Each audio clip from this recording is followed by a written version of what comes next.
जय भीम नवोदय साथियों। परम पूज्य बाबा साहब अम्बेडकर के राइटिंग एंड स्पीच में एनहिलेशन ऑफ कास्ट का ये चौथा टॉपिक है, जिसका नाम है नस्ल सुधार व जाति प्रथा। और साथियों, एक चीज़ मुख्य बात चूँकि बार बार मैं नहीं बोलना चाहता था, लेकिन एक चीज़ कि आप इस चैनल को सब्सक्राइब करिए, उसमें कुछ कमेंट करिए, लाइक करिए और शेयर ज़रूर करिए अपने सभी अकाउंट पर, जो भी आपके सोशल मीडिया में अकाउंट हैं, फेसबुक है, व्हाट्सएप है, जहाँ पर भी पॉसिबिलिटी है अपने जान पहचान के लोगों को, समाज के उन लोगों तक ज़रूर पहुँचाइए जिन लोगों को इन सारी बातों को की जानकारी नहीं है, उन तक जरूर पहुँचाइए, ताकि मेरा मिशन है कि बाबा साहब अम्बेडकर की ये सारी बातें लोगों तक पहुँचे, उन्हें इसकी जानकारी मिले कि सही क्या है, गलत क्या है, बाबा साहब किस तरह सोचते थे, उन्होंने जो कुछ किया उस समय किन परिस्थितियों में किया, इसका जिम्मेदार कौन है, इसे कैसे ठीक किया जा सकता है, ये सारी बातें जानना बहुत ज़रूरी है। इसलिए मेरा एक अपना प्रयास है, तो थोड़ा आप भी मेहनत कर सकते हैं, क्योंकि एक जगह बैठ कर के कोई भी आज की जो सूचना की क्रांति है, इस क्रांति में कोई बात कैसे लोगों तक पहुंच सकती है जब तक कि सारे लोग कोऑपरेट न करें। आप इसकी जो बातें बता रहा हूँ, इनमें सारी चीज़ें प्रमाणिक हैं, क्योंकि बाबा साहब ने खुद लिखी हैं। इसमें कोई भी चीज़ बनावटी और बाहर से नहीं जोड़ी गई है, इसलिए सिर्फ बताने का तरीका मेरा सरल है और कुछ भी नहीं है, क्योंकि मैंने ऐसा कहने का प्रयास किया है जिससे लोगों को आसानी से समझ में आ सके। दरअसल बाबा साहब ने खुद ही बहुत सरल तरीके से लिखने का प्रयास किया है और लिखा भी है। अब उसको ट्रांसलेट करने में जो थोड़ी बहुत खामियां लोगों से रह गई होंगी, शायद मैं उसे पूरा कर रहा हूँ कि लोगों तक और आसान कितना बनाया जा सकता है, या बोल करके कैसे पहुंचाया जा सकता है कि लोग सुन करके समझ सके, यही एक प्रयास है। तो आप लोग इसे लाइक करें, कमेंट करें और शेयर करें, सब्सक्राइब जरूर करें, क्योंकि मैं हर एक 2 या 3 दिन में जो है मोस्टली वीडियो बनाता हूँ, जो मैंने शुरू कर दिया है, तो ये अब रुकने वाला तो है नहीं, इसलिए थोड़ा आप कोऑपरेट करिए। खैर ठीक है, आते हैं टॉपिक पे। नस्ल सुधार व जाति प्रथा। इसमें जो जाति के पोषक लोग हैं, जो लोग ये सोचते हैं कि जाति प्रथा रहनी चाहिए, और इसको जो बहुत पहले से जिन लोगों ने बनाया, उनका उद्देश्य था कि नस्ल की शुद्धता को बनाए रखना या रक्त की शुद्धता को मेंटेन करना, बनाए रखना। इसलिए उन्होंने जाति का निर्माण कर डाला। अब जाति बना डाली। अब यहाँ पर एक मैं नाम लिखा था, B.R. भंडारकर, इन्होंने एक निबंध लिखा है, हिंदू जनता में विदेशी तत्व। क्या लिखा निबंध इन्होंने? हिंदू जनता में विदेशी तत्व। अब इन्होंने क्या बताया कि भाई आप जो ये बता रहे हैं कि हम रक्त और नस्ल की शुद्धता को बनाए रखने के लिए जाति को बनाया है या बनाए रखना चाहते हैं, तो ये बताइए कि जो जाति आई है, जाति बनाई गई या जाति का निर्माण किया गया, ये जाति को ये इस्टेब्लिश किया गया किसी तरीके से, जिन लोगों ने भी किया, बनाने से पहले ही भारत में जो वंश थी, नस्ल थी और रक्त और संस्कृति, इसका मिश्रण तो पहले हो चुका था। अब शुद्धता किस बात की करना चाहते हैं? जो चीज़ पहले से मिक्सचर हो चुकी है, अब जाति को बना रखे क्या करना चाहते हैं? इसका मतलब क्या हो सकता है? ये D.R. भंडारकर कह रहे हैं कि जो वो निबंध लिखते हैं, इसमें इसको बताते हैं कि भाई जिस चीज़ की आप शुद्धता को बनाए रखना चाहते हैं, वो ऑलरेडी पहले मिक्सचर हो चुकी है ये चीज़। अब ये बात नहीं समझ में आती कि जैसे अब यहाँ पर देखते हैं कि बाबा साहब अम्बेडकर कहते हैं कि भाई एक चीज़ बताइए कि मद्रास में परैया जाति रहती है, SC में है चमार कहते हैं, मद्रास में चमार और ब्राह्मण, पंजाब के चमार और ब्राह्मण देखिए, और बंगाल में बंगाल और मद्रास के छूतों को देख लीजिए। मतलब 2-3 जगहों को आप टारगेट कर लीजिए। अब जैसे मद्रास का जो चमार है और पंजाब का चमार, क्या दोनों में आत्मीय मित्रता या लगाव होगा? नहीं होगा। वो मद्रास का, वो पंजाब का है। अभी क्या ब्राह्मणों भी ऐसे ही हो सकता है लगाव, आत्मीय लगाव हो सकता है? नहीं हो सकता। तो ये चीजें जो है जब एक समान नहीं हो सकती, वही चीज देखिए बंगाल और मद्रास के जो अनटचेबल अछूत, तो क्या उनमें दोनों में आत्मीय लगाव होगा? नहीं होगा। तो आसान सी बात है कि अब यहाँ पर देखिए जो चमार में गुण पाए जाएंगे, चमार के रक्त में जो चीजें पाई जाएंगी वही सेम ब्राह्मण में भी है। ऐसे ही पंजाब में भी सेम चमार और ब्राह्मण में कोई अंतर नहीं है। और बंगाल के देखिए, बंगाल के जो अछूत हैं उनका मद्रास के अछूते से कोई लेना देना नहीं है। इस तरह से हम जो देखते हैं कि इसका कुल मिला के निष्कर्ष क्या निकालना चाहते हैं बाबा साहब अम्बेडकर, वो ये कह रहे हैं कि ये जाति व्यवस्था एक ही वंश के लोगों का सामाजिक विभाजन है। वो ये सिद्ध करना चाह रहे हैं कि ये कोई अलग नहीं है, ये सभी लोग एक हैं। और इन्होंने एक चीज यहाँ पर जो एक ही होने की जो बात कर रहे हैं, एक भाषण है 1948 का, याद नहीं किधर पढ़ा था, अभी याद आ गया, बता रहा हूँ कि उसमें बाबा साहब अम्बेडकर लिखते हुए बोलते हैं उस स्पीच में कि आज देखिए जापान दुनिया में टॉप पर पहुँच रहा है, जबकि वहाँ पर ये एटॉमिक जो वार था, जो उसके ऊपर जो परमाणु बम गिराया जा चुका था, उसके बाद की बात है कि भाई वो इतना सक्सेस कैसे हुआ। तो उन्होंने बताया कि वहाँ पर भी एक समय पर ऊंच नीच इस तरह की व्यवस्थाएं थी।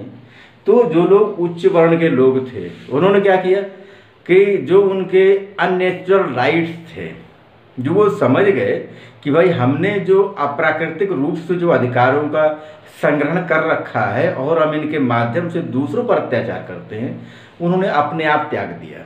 और त्याग देने के बाद जो लोग वहाँ के दबे कुचले लोग थे, नीचे पायदान पर थे, उनको पकड़ करके ऊपर उठाया, उनको बड़ी सुविधाएं दी, उनको काम दिया और उनको शिक्षित किया। ये काम वहाँ के फॉरवर्ड क्लास ने किया और लाके अपने बराबरी पर खड़ा किया। फिर बाबा साहब अम्बेडकर भारत के लिए भी कहते हैं कि भारत में ब्राह्मण, क्षत्रिय, वैश्य, शूद्र और अछूत ये सब मिला करके जब एक वर्ग बन जाएगा तब ये दुनिया पर राज कर सकता है, ये दुनिया के नंबर 1 पर पहुंच सकता है। और जब तक ये डिवाइडेशन रहेगा तब तक ये कुछ नहीं हो सकता है। फिर यहाँ पर एक बात आती है कि जाति एक नकारात्मक बात। नकारात्मक कैसे है? एक साथ आप खा नहीं सकते, छू नहीं सकते, बैठ नहीं सकते, काम नहीं कर सकते, सामूहिक कार्यों में आप भागीदारी नहीं निभा सकते, शादी विवाह नहीं कर सकते। सारे नकार जितने भी हैं, वो जितने ज़्यादा से ज़्यादा नकार हो सकते हैं, वो सब नकारात्मक बातें आपकी जाति में आ जाएगी। अब एक चीज़ और देखते हैं कि अब यदि कोई सामूहिक कोई कार्य यदि करना है आपको, और जैसे अभी पिछले वाले वीडियो में बता रहा था मैं, समाजवाद बनाम सामाजिक न्याय, जिसमें सर्वहारा वर्ग को क्रांति करनी थी, उसे बाबा साहब कहते हैं कि भाई क्रांति के लिए पूरे सर्वहारा वर्ग को एक साथ आना चाहिए। क्या आ जाएगा? जाति के कारण वो नहीं आएगा। क्यों? कि सभी वर्गों के गरीब एकजुट होंगे ही नहीं, और जब एकजुट नहीं होंगे तो क्रांति कैसे करेंगे? वही एकजुटता यदि राष्ट्र के नाम पर या किसी क्षेत्र के डेवलपमेंट के नाम पर या किसी कारण से यदि एकजुट करना है सबको, तो करना मुश्किल हो जाता है। वो जाति की वजह से आइसोलेट हो जाते हैं, वो सब अपने अपने हिसाब से देखते हैं और वो समाज के हिसाब से नहीं देखते। अब एक चीज़ यहाँ पर, अब एक यहाँ पर देखिए कितनी अच्छी बात बताई गई है कि बाबा साहब ने कि जाति की शुद्धता और रक्त की शुद्धता, ये नस्ली शुद्धता पर खाने पीने से और छूने से असर कैसे पड़ सकता है। यदि कोई व्यक्ति अच्छी नस्ल का है, अच्छा रक्त है, वंश उसका उच्च है, सब कुछ ठीक है, मान लेते हैं, और कोई व्यक्ति गलती से उसे छू ले, अब सोचिए क्या उसकी नस्ल तुरंत खराब हो जाएगी? क्या उसका रक्त तुरंत दूसरे रंग का हो जाएगा, या उसमें कुछ नए सिम्टम पहुंच जाएंगे, नए एंजाइम पहुंच जाएंगे? क्या ऐसा पॉसिबल है? या ऐसा हो सकता है कि वह आदमी आज जो है वो 6 फीट का लंबा है, उसकी नस्ल ऐसी है, उसकी नाक लंबी है, माथा चौड़ा है, सुंदर है, हुष्ट पुष्ट है, और यदि उसे कोई छू ले तो अब उसके बच्चे बौने बहुत पैदा होंगे, अब उसके बच्चों की नाक छोटी होगी, आंखें चपटी होंगी, माथा चौड़ा ना होकर के लंबा हो जाएगा, ये कैसे हो सकता है? ये क्या नस्ल को प्रभावित कर सकता है? खान पान ये कर सकता है क्या? नहीं कर सकता। और यदि सिर्फ शादी विवाह तक की बात है तो कहीं तक मान भी ले सकते हैं कि भाई शादी आपको किसके साथ करना है, कहाँ नहीं करना, वो डिसाइड आप करिए, लेकिन कम से कम जो अनटचेबिलिटी है उसे तो रोक सकते हैं, जो आइसोलेशन का सबसे बड़ा कारण है, जो सबसे ज़्यादा अपराध को भी जन्म देता है। आगे आइए, सामूहिक गतिविधियों में ये बहुत विरोध का काम करता है। कभी कोई व्यक्ति या किसी व्यक्ति को कोई समस्या आ जाए, कोई दिक्कत हो, आप हेल्प करना चाहें तो सबसे पहले आपके दिमाग में उसकी जाति आ जाती है कि वो है किस जाति का। और यदि वो आपकी जाति का व्यक्ति है तो हो सकता है कि आपको लगे कि यार चलो इसकी मदद कर देना चाहिए। यदि जिस भाव से आप गए, किसी आदमी का एक्सीडेंट हो गया है और उसे तुरंत इलाज की ज़रूरत है, आप वो कर सकते हैं, लेकिन कहीं ना कहीं जाति यदि सामने आ गई तो फिर आपको लगेगा छोड़ो, जाने दो, मर जाने दो। तो ये जो भाव लोगों के अंदर पैदा हो जा रहे हैं ये गलत है, इसी को रोकना चाहिए। अब एक बात ये आती है कि जाति का मतलब यदि नस्ल, वंश और रक्त की शुद्धता के लिए बनाया गया तो फिर उपजातियों का निर्माण किस लिए किया गया है? उपजातियों का निर्माण किस काम से किया गया है? और उपजातियों में ऐसा नहीं है कि उपजातियों में कोई समानताएं हों, उपजातियों में कोई आपसी जो तालमेल है वो अच्छे हों, ऐसा नहीं है। उनमें बड़ा विरोध है और थोड़ा नहीं, काफ़ी ज़्यादा विरोध है। अब इनको आप देख सकते हैं, जैसे महाराष्ट्र में है गोलक, देवरूप, चित्पावन और एक और ब्राह्मण है जिसे कहते हैं कराड़। कराड़, चित्पावन, गोलक और देवरूप, ये चारों के चारों दावा करते हैं कि ब्राह्मण जाति की उपजातियां हैं, लेकिन ये चारों के चारों इनमें आपसी इतना विरोध है जैसे कि गैर ब्राह्मणों के प्रति ब्राह्मणों का विरोध होता है। इसी तरीके से इनका है। तो अब सोचिए, जब ये उपजातियां इकट्ठे नहीं हो सकती, जातियां कैसे होंगी? अब इसके लिए एक बड़ी अच्छी बात लिखी बाबा साहब अम्बेडकर ने कि कभी न कभी कोई व्यक्ति एक दूसरे से बहुत प्राचीन काल में फाइट की होगी, लड़ाई हुई होगी, उस लड़ाई में कोई जीता होगा, कोई हारा होगा, जो जीता जातियों का निर्माण हुआ हो गया या कर दिया गया। अब उन पुरखों के द्वारा बनाई गई दुश्मनी का क्या ये हिस्सा है क्या कि आज हम दूसरे के साथ उसी तरीके से अत्याचार करते चले जा रहे हैं, जो कि अमानवीय है, नहीं करना चाहिए। सो जाति से हमें बहुत बड़ा नुकसान होता है। एक चीज़ और होता है, एकजुटता का अभाव रहता है।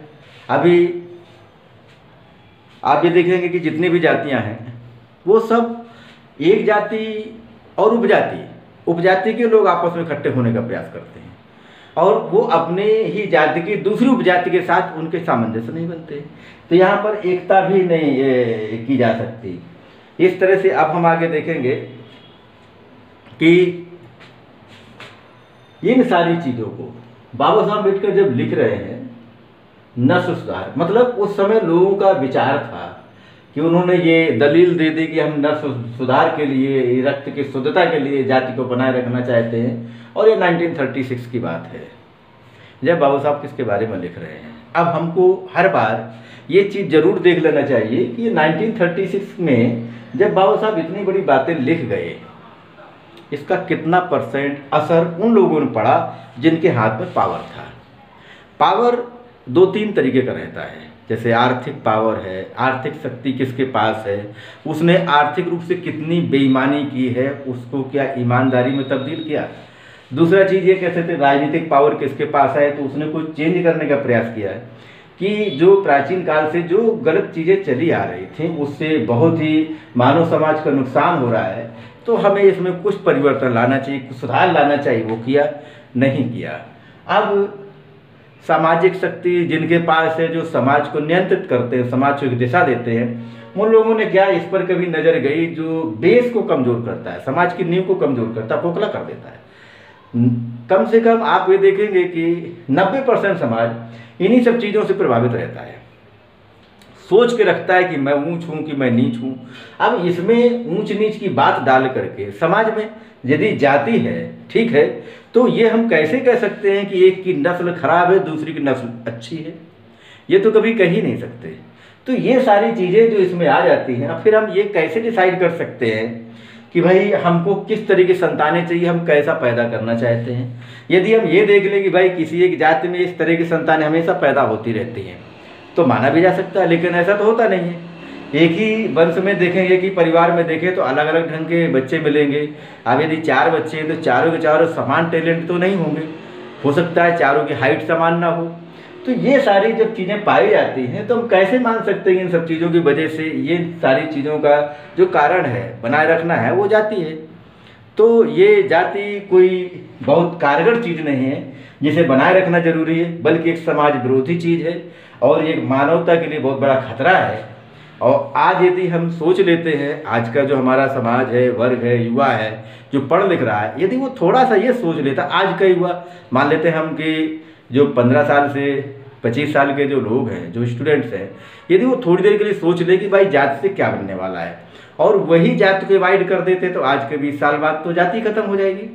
कम से कम कुछ चीज़ें इनमें सरलता लानी चाहिए, कम से कम जो दूसरे के साथ द्वेष का भाव है वो तो खत्म कर देना चाहिए। यही द्वेष खत्म करने से इसमें थोड़ा लचीलापन आएगा, धीरे धीरे अपने आप खत्म हो जाएगी। खत्म करने की दिशा में एक कदम तो बढ़ाना चाहिए। आज मान लो 1936 से अभी तक कुछ नहीं किया गया तो कम से कम आज तो शुरुआत की जा सकती है। यदि आज शुरुआत कर दी गई तो हो सकता है आज के 10 साल, 20 साल, 25 साल, 50 साल बाद इस चीज़ को खत्म किया जा सकता है या ये अपने आप खत्म हो सकती है। Thank you very much. जय भीम, नमोबुद्धाय।